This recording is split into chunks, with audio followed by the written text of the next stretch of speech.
We're going to pick up our final message on the book of Ezra. Hopefully you've been able to follow through, if not live in person here, then through our YouTube channel where we've been posting all the messages. But we're going to be winding up this morning by looking at three things that are very much part and parcel of the story that we have in the account of Ezra chapter 1 to 6. Now, if you've been following through, you may wonder and be scratching your head and thinking, well, because we've got to about chapter 3 of Ezra. Where is Ezra? He hasn't yet appeared. And well done for noticing that. Ezra actually doesn't appear until Ezra chapter 7. The first 6 chapters of Ezra, where we discover how God opens a door for the very first wave of pioneers, it is about that first wave of pioneers, the forerunners who go ahead. And Ezra joins them in chapter 7 in the second wave back from exile. The group that return to the land in chapter 1 to 6 then, as I said, are really the pioneers. They are the forerunners. They are the ones who make a way where there is no way. That's what pioneers do. They see what's possible, they step through doors of opportunity, and they make a way where there is no way. Ezra, of course, will later join them, and later on still, Nehemiah will join them and begin to build the city walls. But the story that we're focusing on is the story of the initial pioneers. They pioneer a way that will later lead to so much more. It will lead to Nehemiah coming and building the walls. It will lead to the reoccupation of the land. It will lead to the restoration of worship in the temple and the reinstitution of the feasts that were at the heart of what it meant to be God's Old Testament people in that era. It will lead to a nation developing that has a distinctive identity that is shaped by God's word. For them, the Torah law. But none of that would come later would have been possible without the pioneers that we've been considering in Ezra chapter 1 to 6. Someone has to go ahead of others and pioneer a way. God had opened the door. God had stirred their hearts, but they had to respond by embracing all of the inconvenience of leaving exile and journeying back to the land and taking on the hard work of rebuilding the temple. And actually, one of the prophetic words that Zechariah, the prophet, who was one of 2 prophets that God sent during this season of rebuilding the temple, we'll look at that in a while. One of his words was this in Zechariah 4 verse 10. Zechariah says, "Do not despise these small beginnings." Don't despise, one translation says, the day of small things. For the Lord rejoices to see the work begin, to see the plumb line in Zerubbabel's hand. The Lord rejoices to see works begin, to see things pioneered, to see initiatives taken, to see a pioneering spirit that steps into opportunities that God opens up. That was one of the messages of Zechariah the prophet. And you know, the reality is anything of substance can be traced back to a day of small beginnings. You can pop the next slide on, James, if you can. Thank you. You know, it's a bit of a cliche, but the oak always begins with the acorn, doesn't it? Jesus himself, of course, said this about the kingdom. This is how it will work. The kingdom of God is like what? It's like a mustard seed, which, although it is the smallest of seeds, grows over time to become an established plant that will provide shelter and shade. So everything of substance can be traced back to a day of small beginnings. That means that the act of pioneering, breaking new ground, and starting small things is essential. Think about it for our own story, those of you that have been around a while, or maybe you're new to Junction. This is exactly true of what we now enjoy in the light of what happened 12 years ago. 12 years ago, about a dozen people rose up to a call as God opened a door for us here in Eastleigh. That involved embracing change and inconvenience. Most of them were from established churches with great worship teams and amazing kids' works and gifted Bible teachers and established pastoral groups. But they didn't, however, opt to stay. They went. They came. And over the past 12 years, others have responded to a similar stirring and joined that initial group of pioneers. Some of them moving from other parts of the country in order to do that. And what we enjoy today is the result of some of those inconveniences that were embraced by an initial group of people. And if you are with us and you were part of that initial group, we honor that faith. We honor those choices that were made. Just as here in Ezra we have these people listed, there's a sense of honoring them. And you know, that's the story of church planting. God opens doors, new doors, but we are called to continue to step through them. And I think there's a sense in which we never move on from pioneering, because as we grow and as we develop, God opens new doors, new opportunities for new initiatives. That's something of what we are facing at the moment with the opportunity to purchase a premises. Our decision to pursue that opportunity to relocate to a premises that will provide more space for growth and is easier to access comes out of this. We're not simply looking to meet our needs in this present moment, although we have them. I mentioned them last week. We have already space needs. We have already access needs. But we're not simply looking to our needs in the present moment. We are looking to invest in something that will serve the members of Junction Church on into the future. When we have passed on the baton of God's mission in this place, long after we're gone. That's the context of the opportunity that we have before us when we have run our race and others are beginning to run. And so as we look to step through doorways of opportunity this year, what can we learn from this account? I just want to mention, as I said, 3 simple things: priorities, challenges, and prophetic promises. So first of all, priorities. Let's read chapter 3. I'm going to read the first 13 verses, and then we're going to talk about priorities, and we're going to read another section and look at challenges. But first of all, chapter 3, when the 7th month came and the children of Israel were in the towns, the people gathered as one man to Jerusalem. And then arose Jeshua, the son of Jozadak, with his fellow priests, and Zerubbabel, the son of Shealtiel, with his kinsmen. And they built the altar of the God of Israel to offer burnt offerings on it, as it is written in the law of Moses, the man of God. They set the altar in its place, for fear was on them because of the peoples of the lands. And they offered burnt offerings on it to the Lord, burnt offerings morning and evening. And they kept the feast of booths, as it is written, and offered the daily burnt offerings by number according to the rule as each day required. And after that the regular burnt offerings, the offerings at the new moon, and all the appointed feasts of the Lord, and the offerings of everyone who made a freewill offering to the Lord. From the first day of the 7th month, they began to offer burnt offerings to the Lord. But the foundation of the temple was not yet laid.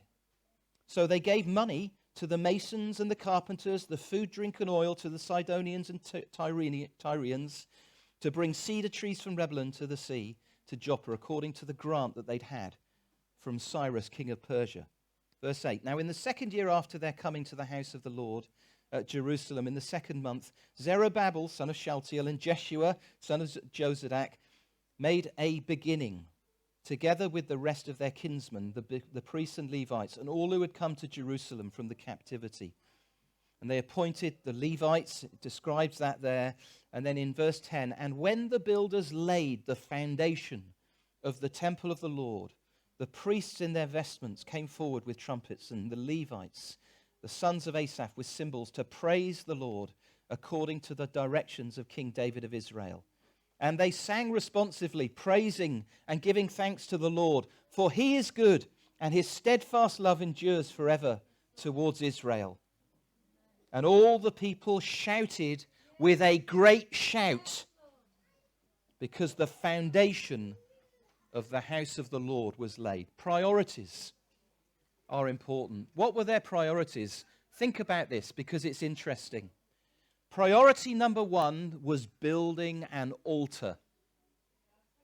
That's what they gave themselves to first. First things need to be first. They didn't build the city walls. That would have perhaps made some sense. Often when you move in, you see people move into a bit of a dilapidated home within the neighborhood, and we've seen this on our own street. The first thing they'll do is get the boundary fence up, isn't it? Get the walls in place. That was the very last thing that they gave their attention to. Priority number 1 for them was the building of the altar, so they could re-establish the offerings, celebrate the feasts. That happened before the foundation was laid. It happened before the structure of the temple was built. It happened before the walls were built. It was the very first thing that they gave themselves to, building an altar. It even happened before they built their own homes. That went on alongside the altar building. The very first thing, however, they built was the altar. Priority number 1. Even before the foundations of the temple structure, as soon as they got to the land, they identified the original site of the altar, and they rebuilt the altar, and they lit the fire, and they began to burn offerings on it to God. And of course, if you know your history of the temple, you will know that's how the whole temple site began. You can read the story in 1 Chronicles 21, where as a result of David's sin, God's judgment is falling on the land. 70,000 people die of pestilence. And an angel in that story is racing towards Jerusalem and has unsheathed his sword and is holding it ready to fall upon the people of Israel. And David hears God speak to him through the prophet Gad. His sin is confronted. And in response, David approaches a character called Ornan, and he purchases a plot of agricultural land. And on the place of the threshing floor, David builds an altar. This is how this all began. Now, Ornan's willing to give it to David for free, but David insists on buying it. He pays 600 shekels of gold. And there, on that plot of agricultural land that he has purchased, he builds an altar and he sets up a sacrifice. And as he sets up the sacrifice, fire falls from heaven and burns up the sacrificial offering. And the angel who's about to bring his sword down of judgment puts the sword back in its sheath, and judgment is averted. Atonement is the Bible word for it, is made. A sacrifice has been offered. God's judgment has fallen on the sacrificial animal instead of upon the people in the land. And that very plot of land becomes the site of the temple that Solomon goes on to build. That very site is the site that these exiles identified and on which they rebuild the temple. First things first. And this, of course, for us in our new covenant age is one of many foreshadowings of the gospel. At the heart of the gospel, the good news message of the person and work of Christ, is an altar. You see, the gospel is the good news that despite the fact that we are all under God's condemnation, that's our situation. There's a drawn sword over every one of our lives outside of Christ. We all deserve the just wrath of God. But despite that situation, God himself has built an altar on that same hillside, not the exact spot of the altar, but on a place called Golgotha, a hillside. God has lifted a cross, and the second person of the Godhead, having taken on humanity, offered himself up on that cross as a sacrifice. And on Calvary, the fire of God's judgment fell from heaven on that offering instead of upon you and me. Atonement was made. And the sword of God's judgment that was hanging over our lives has been averted. We are now no longer under condemnation. Doesn't just mean we no longer need to feel bad feelings. That's not what that verse means. It means the sword that was hanging over our lives is no longer there. We look up and we see the favor of God on us, the pleasure of God in us. Why? Because of the altar, because of the cross, because of the gospel. He died as a substitute in our place for our sin. That's the gospel. Jesus is the cornerstone of the new covenant temple of the church. The person and work of Christ is what the whole building rests on. It is central. It is a priority. And the moment we begin to drift from the centrality of the gospel, we begin to get our priorities all wrong. And I think it's fair to say that there's never been a time when it is easier to be distracted from what are central things in church life. Good things can become central things and can begin to displace the gospel.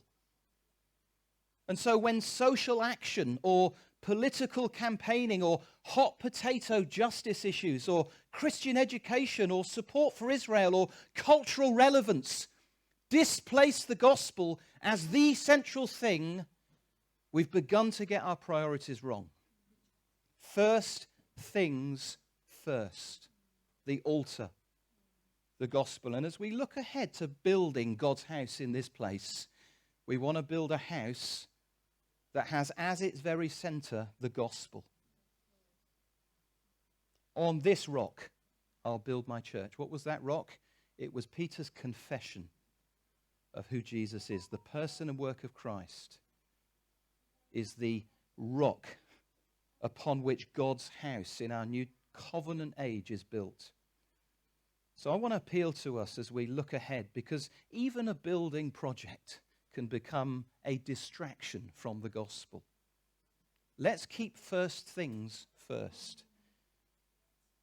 In our own lives, we never move on from the gospel. In our worship, let's ensure we are singing as we have done this morning, and our teams serve us so well in this. We're singing the gospel. In the breaking of bread, that's just a physical, visible way in which we are declaring that the gospel is at the center of this community and our community life. The body, the blood, the substitute the sacrifice. And every time we put the table at the center, we're declaring that. This is the center of our life as a church. In our mission, in our preaching, the gospel needs to be central. First things first. The other priority here was strong foundations. Not going to say much about this, but every building needs a strong foundation. When we come to Christ, that's not the end of our journey. That's the beginning of the adventure of being a disciple of Jesus. And we need, from that moment on, to begin to build healthy foundations into our lives as disciples. We begin the process of the inside-out change that the gospel produces in us. The Bible calls that sanctification. It happens as we cultivate our relationship with Jesus, as our thinking is shaped by the truth of his word, as we become committed members within the body of his church and work out our discipleship alongside other disciples together on this adventure. We may have great hopes about what we want to become and about what we want God to do through our lives.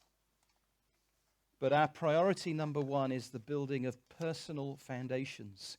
John Groves is going to be with us in a month or so talking about personal foundations, and we're looking to hopefully run his course Foundations again in the term after Easter. But we need church community foundations as well. They're not just personal, they're corporate. Paul speaks of his role as an apostle in the early stages of planting and establishing churches as that of a foundation layer. And so we speak, don't we, of apostolic and prophetic foundations. What does that mean? Well, it means far more than just accepting the authority of the Old and New Testament. Being built on apostolic and prophetic foundations means that we are convinced of, gripped by, shaped by, and caught up with the plan and purpose of God as it has been revealed to apostles and prophets. Understanding and living out our lives as disciples in the light of this big Christ-centered story of God that we get to play a part in. The apostles' teaching is foundational, and Paul had some foundational themes in his teaching: the person and work of Christ, the grace of God, our identity in Christ, that includes our sonship that Neil reminded us of last Sunday, the nature of the church, and God's big plan for planet Earth.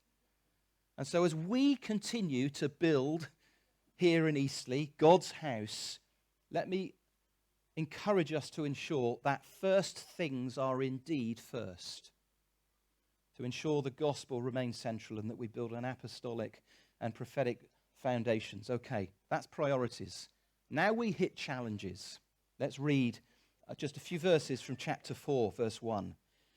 Let's find out what happens next. Now, when the adversaries of the returned exile of Judah and Benjamin heard that the returned exiles were building a temple to the Lord their God in Israel, they approached Zerubbabel and the heads of the fathers' houses, and they said to them, "Let us build with you, for we worship your God as you do, and we have been sacrificing to him ever since the days of Esarhaddon, king of Assyria, who brought us here."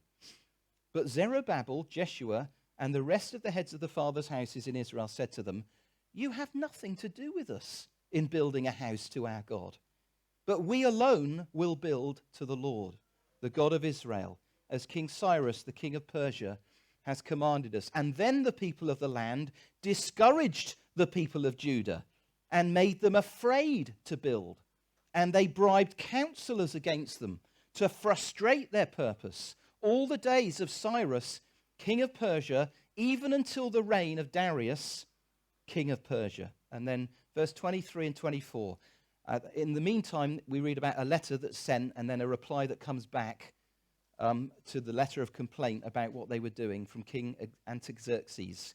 Then when the copy of King Artaxerxes' letter was read before Rahum and Shimshai the scribe and their associates, they went in haste to the Jews at Jerusalem and by force and power made them cease. And then the work on the house of God that's in Jerusalem stopped.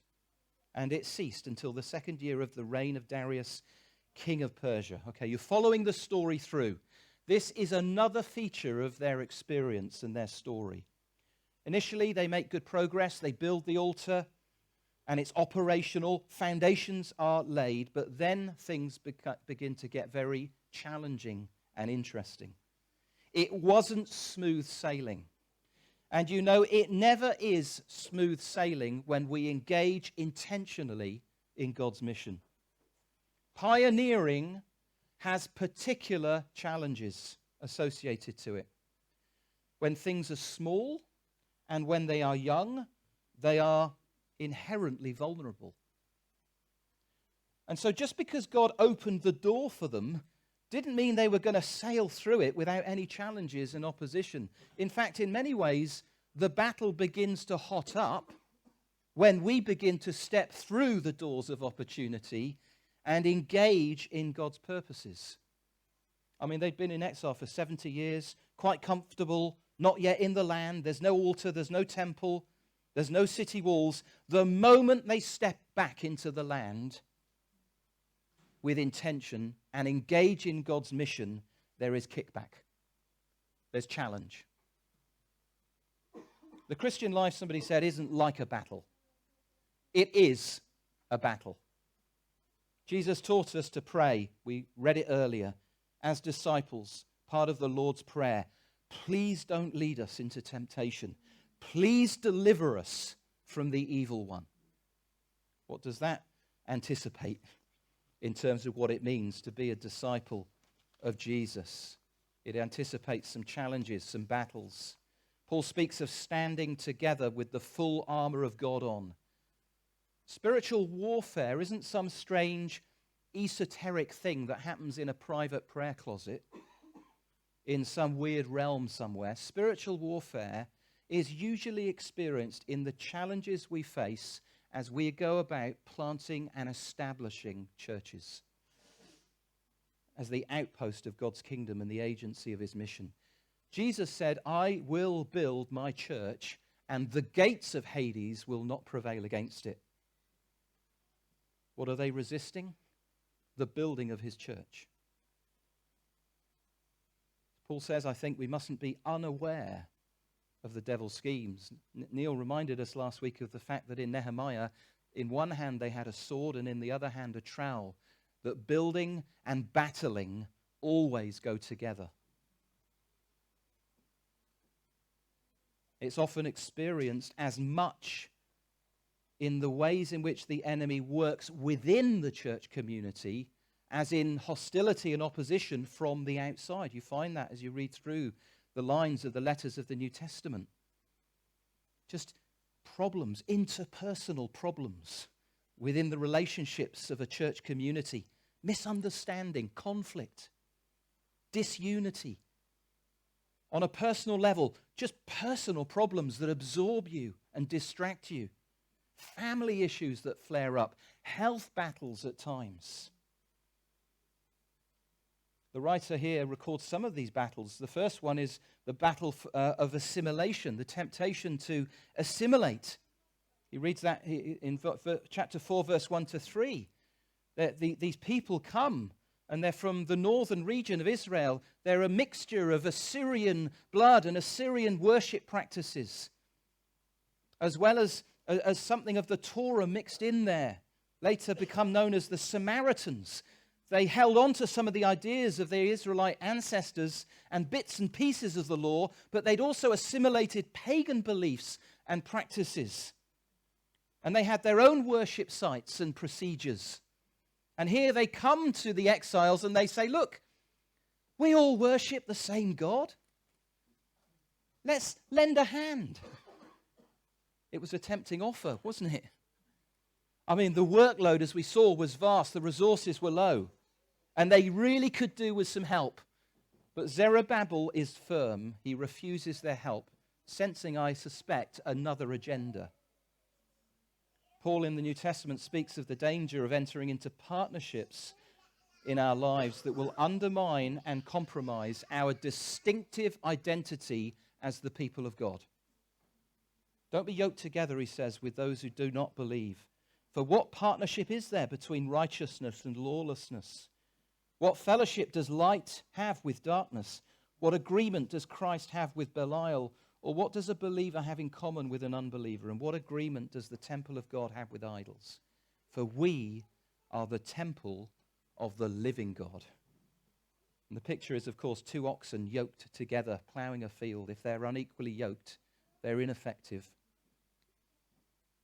They cannot plough a straight line, and they are in great danger of even ending up going in circles.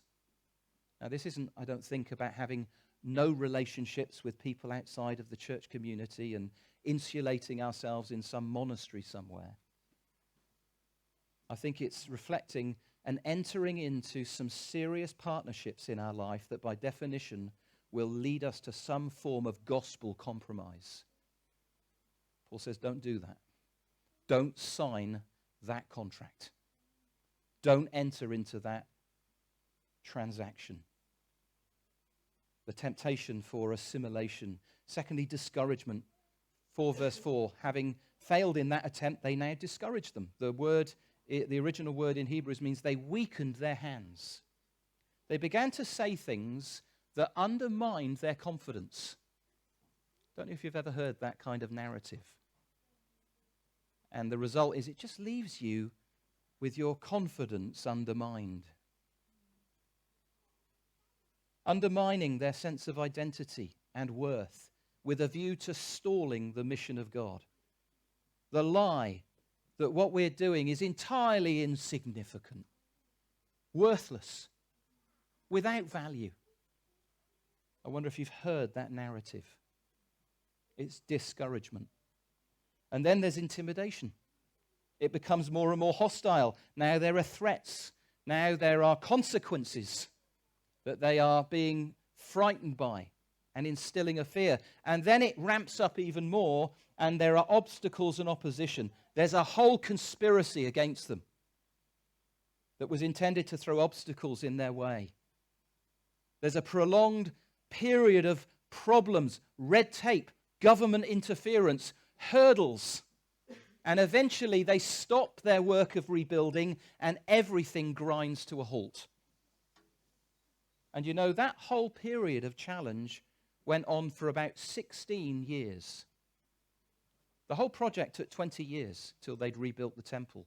16 of those 20 years was just sheer grinding through problem after problem after problem. And the result of those prolonged problems and opposition is that they lose their momentum of mission. And the people eventually disengage from the work, whether through discouragement or fear or force. They become consumed by their own personal projects, and they stop giving to the mission. They cancel their standing orders, and the resources dry up. And if you want to know what God has to say about that, read Haggai chapter 1, because that's his prophetic response into that situation. Let's finish, however, with prophetic promises. So in chapter 5, verse 1 and 2, we read this. After this 16-year season of prolonged problems and interference and a loss of momentum, we read here in verse 1 of chapter 5, now the prophets Haggai and Zechariah, the son of Iddo, prophesied to the Jews who were in Judah and Jerusalem in the name of the God of Israel who was over them. And Zerubbabel, the son of Shealtiel, and Jeshua, the son of Jozadak, arose and began to rebuild the house of God that's in Jerusalem. And the prophets of God were with them, supporting them. It's a wonderful example of the blessing and power of the prophetic gift. What's God's solution to discouragement? What's his solution to a loss of momentum? What's his solution to resources drying up? Sending them to prophets, Haggai and Zechariah. And if you know about their writings, and they're with us in the minor prophets in the Old Testament, you'll know they were very different in personality and profile and prophetic style, but they worked together with the same purpose, to encourage God's people and stimulate them into action. And that's what the prophetic does. It encourages us and it stimulates us to action. 1 Corinthians 14:3, the one who prophesies speaks to the people for their upbuilding and encouragement and consolation. And they speak a number of things over Zerubbabel, their leader, and over the people. Haggai says a number of things. I think we might have these on the slide. I'd just like us, we're going to just finish by reading through these things together. So these are the things that Haggai says. Hopefully you can read that. His text is not too small. 1 verse 14, he says this. Let's say it together. I am with you. Be strong, all you people of the land. This is the Lord's declaration. Work, for I am with you. My spirit is present among you. Don't be afraid. Once more, in a little while, I'm going to shake the heavens and the earth, the sea and the dry land. I will shake all nations, so that the treasures of all nations will come, and I will fill this house with glory. The silver and gold belong to me.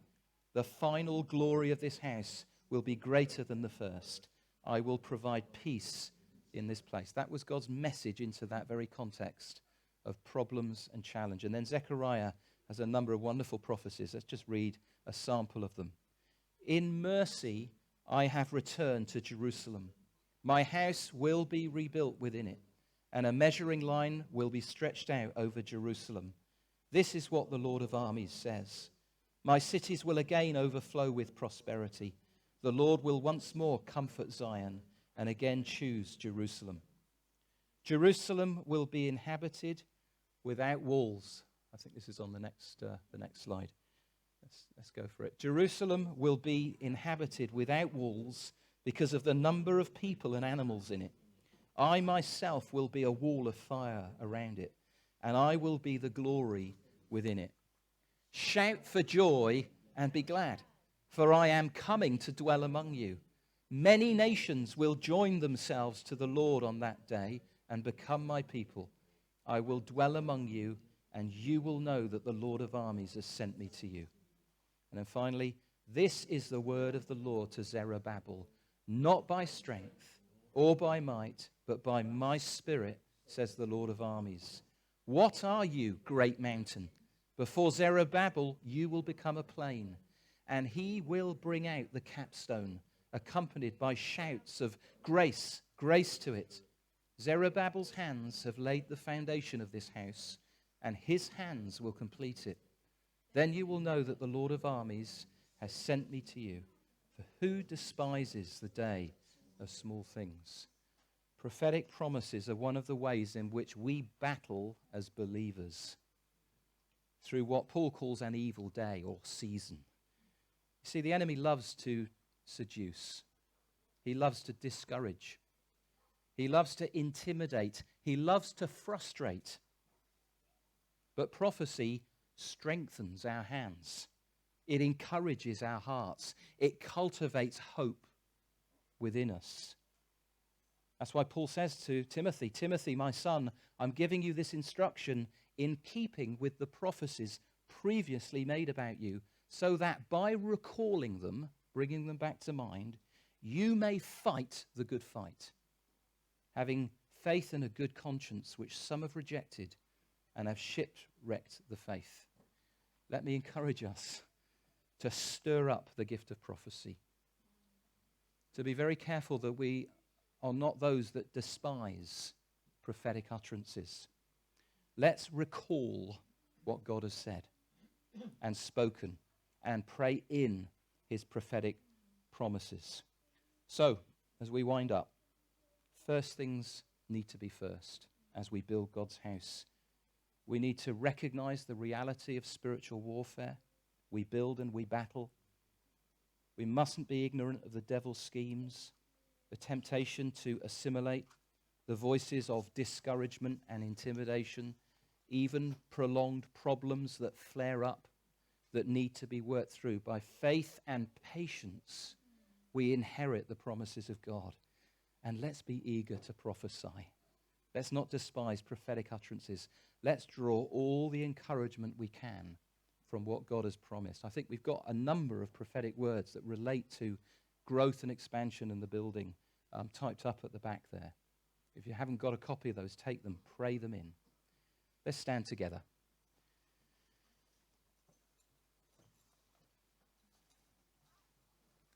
We will end shortly, but let's just take a few moments.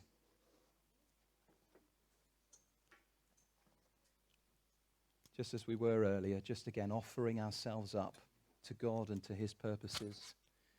You know, as we give our hearts as well as our material resources as an investment into the kingdom, it's not about meeting a present need only. It's about what God has planned for our town in the future. It's about those that will pick up the baton from you and from me. Because one day I will hand over a baton of leadership. One day you will hand over your baton. Your race will be run. But we want the kingdom to keep coming and expanding. We want the investment that we made during the season that we were connected with Junction Church to continue to expand and serve faithfully God's mission on into the future for many, many, many years to come. That's the context of this moment of giving and investment. Just offer our hearts up to God.